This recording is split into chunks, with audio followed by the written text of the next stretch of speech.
sa kadugay nimong nagbasa sa Bible, sa kadugay nimong inampo, sa kadugay nimong nakaila sa pangalang Jesus, nakapangutan na baka ani, Lord, what would you want me to do?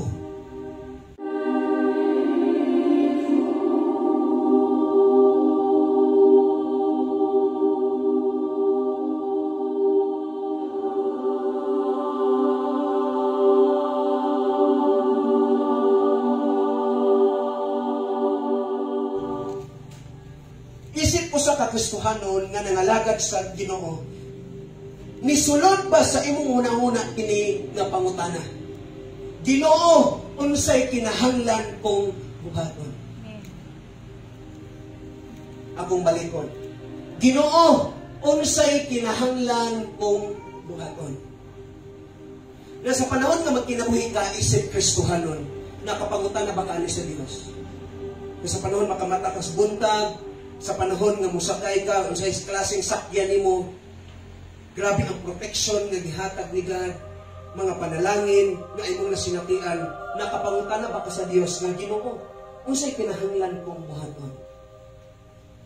Na posible siguro nga imo nagipangutana sa Dios, o nagitubag ka sa Ginoo, wala nimo buhatan.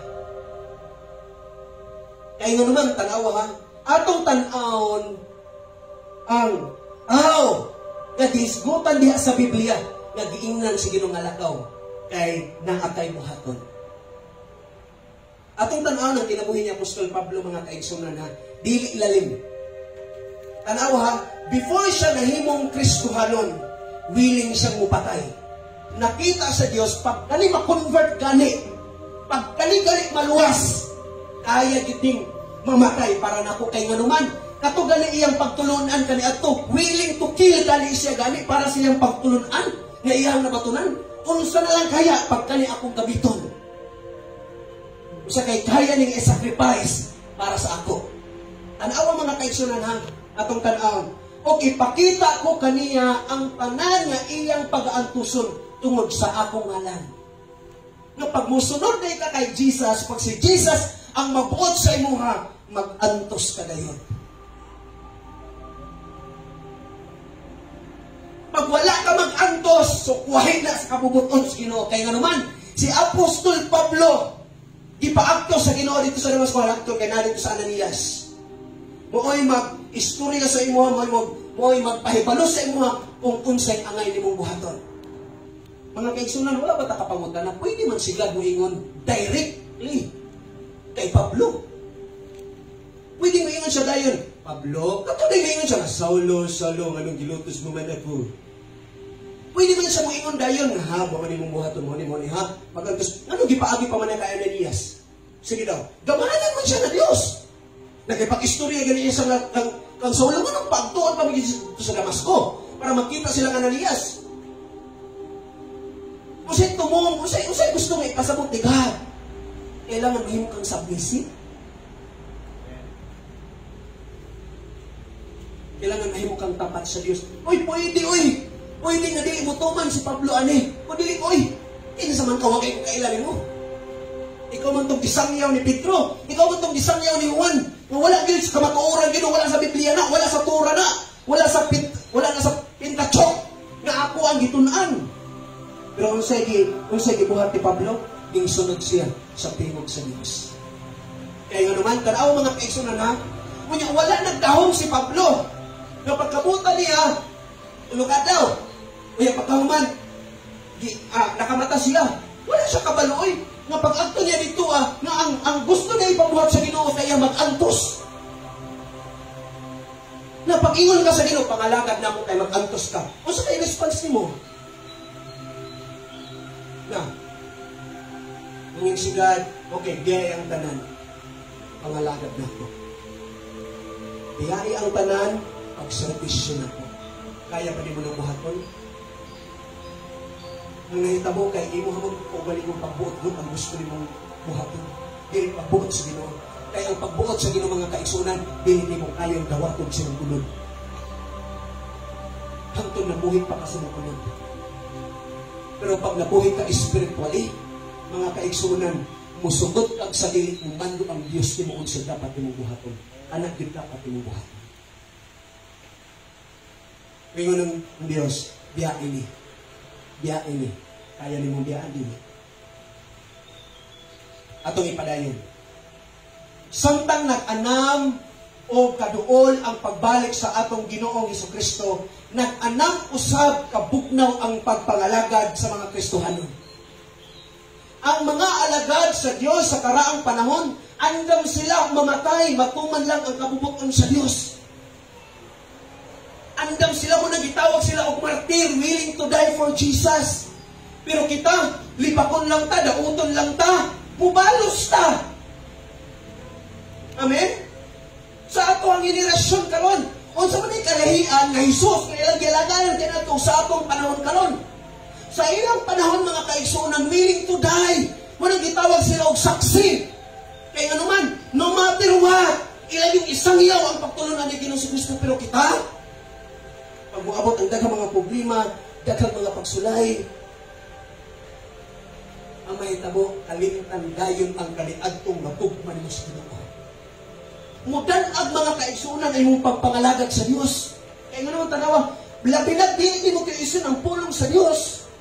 Imuging iwali ang kamatuoran nga naman kay ang kamatuoran maghatog kagawasan sa matang tao nga nangalakad sa Ginoo. Si Apostol Pablo ni. Sa ilang panahon, kami giipit sa tanang paagi apan wala kapugni. Amen? Mga kaigsuonan, pag Christian ka, ipiton dito pagtamang sa kalibutan hangtod buundang kapag pangalagan sa Ginoo. Basing kinsang tao diri sa kalibutan, ipiton ka kayon. Kaya nga naman, dili gusto ang yawa nga makapadayon kang pagpangalagan sa Ginoo. Pero ang nahitabo, ang kasing-kasing ni Apostol Pablo, wala kapugi para pagbuhat sa bulaton sa Ginoo. Amen. Gilisod-lisod. Kasi natin naglisod, gilisod-lisod ka. Nabiling ito dapat. Apan, wala kami kawati o paglaog. Hallelujah. Salamat ni God. Gilutos. Apan, wala talikdi. Pinsay, wala ng talikod. Si Jesus. Yes, tinuod mga kaigsunan. Wala tayo laing pattern. Wala tayo laing sundon. Pero si Jesus wala gilutos. Gilutos, gidumtan sa kalibutan. Wala gawata sa iyang piniling katawan. Na karon, pagbalik niya sa trono sa Amahan, gibilin ang maong buluhaton sa 10 disciple. Nga naman, higop na sa kalibutan, dili. Gilutos po pag-apil. Gidawat ang pulong ni Ginoong Kristo, wala. Gibaybiya, yes. Gilutos, yes. Gibutang-butangan sa tanang matang sa kadautan, yes. Karon may abot sa tuwa. Dili ka gusto nga dumtan sa kalibutan, kay gusto mo higugma mo ng kalibutan. So, wahit sa pagtulungan ni Ginoong Kristo. Kay pag magtudlo ka sa kamatuoran mga kaigsuonan, ipiton ka, lisod-lisoron ka, nya lutuson ka. Apan wala kalikdig. Nangatumba, apan wala mga laglag. Unay atong baruganan at ubangan sa Diyos. Sige lang. Wingon ko, sige lang mga kaigsoon nga naman, adunay nagpaabot na reward ni Islamet. Yung si God will done good and faithful son. Mga kaigsuonan ha, atong i-differentiate ha, kaning kalisod na nasinatian nila kalisod tungod sa pangalan ni Jesus. Amen. Pero kung nakasinati kag kalisod tungod sa imuhang gibuhat nga dili kabubuton sa Dios, nagkinsa man subusa diri na ta mga kaigsuonan na sama sa mga apostoles ni Kristo na mao'y unang nakasinati og grabing kalisod tungod lang sa ilang pagsunod sa pagtulunan ni Kristo. Di tanang tao nga nangalagad sa tinuod nga Dios gikan pa sa daang kasabutan. Hangtod sa panahon ni Kristo, hangtod sa panahon nato karon, dili ang tanan nakalahutan.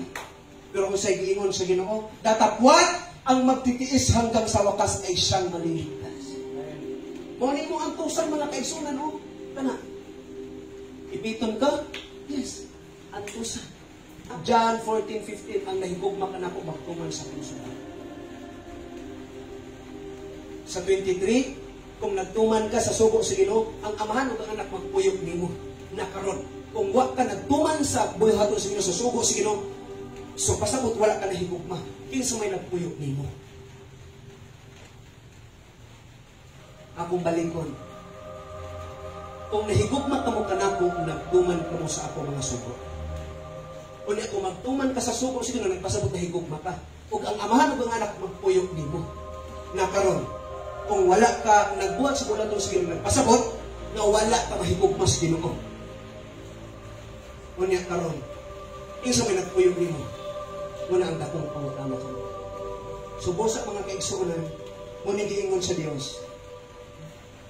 Datapwat ang magtitiis hanggang sa wakas ay siyang maliligtas. Kung sa early nga mga Christian, kuman sa disciple, maupod ang ilang nasinutian.